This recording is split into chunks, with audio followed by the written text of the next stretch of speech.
Hey guys, it's been about, instead of 3 days, since I said 2 to 3 days on the schedule, it's now coming up on the fourth day, technically about to be the fifth day if this is uploaded after midnight, so sorry about that.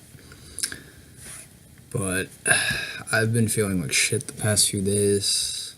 I'm not sure what it is. I've had like a headache around this area and then on the sides of my head. And generally just haven't been feeling that great, and I didn't want to put out a video if I didn't have that kind of enthusiasm and all that with the sports stuff or whatever I was doing. So, short disclaimer here, I did miss the first half of the Heat game because I was still feeling like shit, but I did catch the third and fourth quarter, and there was still pretty good amount of stuff that I did catch, even though I did miss the first half. So first things first, the halftime score was 54 to 34 in favor of the Heat. So I was a little bit surprised to see them blowing out the Cavs at that point in the game. And I wasn't sure how long they could keep that up. They finished the game shooting 47% to Cleveland's 36% from the field overall. The Heat had 9 3-pointers, the Cavs had 4. The Heat had a 75% free throw percentage on the night, and the Cavs had a 68% free throw percentage. They both had 14 turnovers. It was a little bit sloppy at times during the game. And surprisingly, the Heat out-rebounded the Cavs 44 to 42, although the Cavs did have more offensive rebounds with 12. The Heat also were really active on defense. They brought a certain intensity that I love to see from those guys. And that's a lot of what I like about this young Miami Heat team. They're not the best team out there, and they don't have a true clear-cut superstar, but they're going to give you effort, rebounding, defense every single night, and hustle. And I really like to see that, and grit also, which we'll get into in a sec. So the Heat had 10 steals to the Cavs 8. And the Cavs surprisingly only had 1 block in the game, and the Heat had 9 blocks. And they both had 18 personal fouls. So on to the actual personal stats of players of note. I'm just going to go through the starters or any notable performances off the bench for both teams. LeBron had 18 points, 6 rebounds, 7 assists. And his field goal percentage was not that great, 7 of 18. But he did make 4 or 5 free throws. Jeff Green was almost a non-factor because he played 31 minutes and only managed 5 points, 4 rebounds, and 1 assist. George Hill played 26 minutes, only had 4 points, 2 rebounds, and 2 assists. Calderon played 26 minutes, had only 11 points, 1 rebound, and 2 assists. Rodney Hood played a decent amount of minutes at 26. He had 15 points, 3 rebounds, and no assists. Still a decent stat line from him because he's the kind of guy that you're not really expecting assists from, so I didn't really expect to see any assists from him. But he's a really good scorer, so I wasn't too surprised to see him with 15 points, although I still think he could have got even more than that. He's a very good scorer. Jordan Clarkson played 27 minutes, had 11 points and 2 assists. Okay. Larry Nance Jr. played 18 minutes, scored 4 points, but picked up 10 rebounds and 1 assist. And Tristan Thompson played 17 minutes, had only 6 points, but he pulled down 13 rebounds, which is really solid. Okay, now on to the Heat stats. James Johnson had 15 points, 9 rebounds, and 5 assists in the game, and he played 33 minutes. He had a pretty solid game. He also had 2 steals and 3 blocks.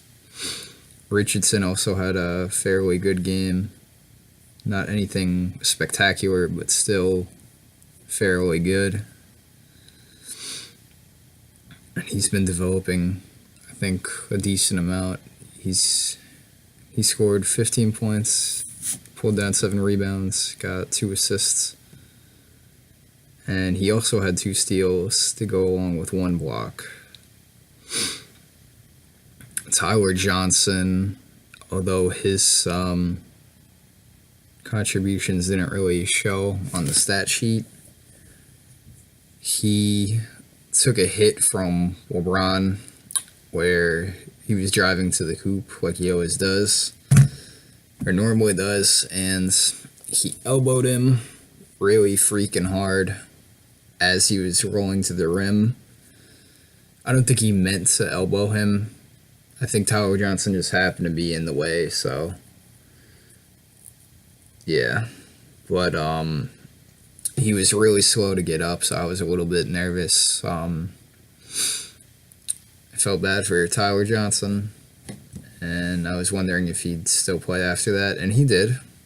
He did. I'll give him a lot of credit for that because LeBron's one of the biggest, toughest guys in the NBA, and you get hit by him with him running down the lane, that's gonna freaking hurt a lot. For sure. So I really like to see that kind of grit from Tyler Johnson. He's always been one of those kind of guys. Takes tough hits, always plays with a sort of scrappiness that you love to see from young players. But other than that, he didn't really do too much. He played 29 minutes, and he had 7 points, 2 rebounds, and 2 assists. Dragic also had kind of an up and down game. He played 29 minutes, scored only 10 points, had 3 rebounds, but also dished out 5 assists. Another guy that won't really show up too much on the stat sheet, but if you were watching the game, you would have noticed his contributions almost right away, was Jordan Mickey, who I believe they got from the Celtics. And Mickey's a center, and he's mostly just there to score a couple points and pull down a couple rebounds. He had 7 points and 5 assists in 23 minutes. But a decent amount of those points were off of putbacks or just offensive rebounds that after he tracked down, he was able to get layups. So I think he played a decent game, all things considered, because they don't really expect too much out of him. Winslow had a really poor game. He's been really up and down with scoring. In 26 minutes, he had 7 points, 9 rebounds, and 3 assists. Kelly Olynyk had another decent game. Played 25 minutes, had 19 points, 5 rebounds, and 3 assists. He was 3 of 4 on 3-point shots, as well as getting 3 steals. Dwayne Wade played 17 minutes, had 12 points, 2 rebounds, and 4 assists to go along with with 1 steal and 4 blocks. And he also had 1 block right at the rim that I was able to catch during the game, where the rim was just like right here, and the guy tried to go up like that, and then Wade just swatted the crap out of it. I thought that was pretty badass. So all around good game from the Heat, not so much from the Cavs standpoint. They still got to work on defense a little bit more, the Cavs. I know they held them under to 100, but that's also a Heat team that's been struggling for some time now on offense. Not every single game, but they've been very uneven in their offensive performances. So if Cleveland wants to win the title this year, they're going to have to continue to play better defense. I know almost everyone's been saying that, but that's because it's true. But I'll give them credit. It's still a work in progress. You know, they just brought in a bunch of guys to the trade deadline, so it's not going to happen overnight. I think if they end up gelling, it'll probably happen midway through the playoffs, probably second round of the playoffs at some point.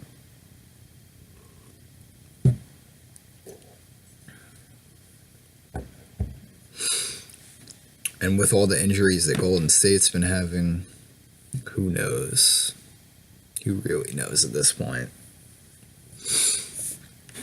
So, I hope you guys enjoyed this video, or this little analysis of the Heat-Cavs game. And I will actually be making another video before tomorrow, so post it up tonight, because I missed a upload on my schedule, so I'll do a double upload tonight. Hope you guys enjoyed this video. I'll see you in the next one. Bye.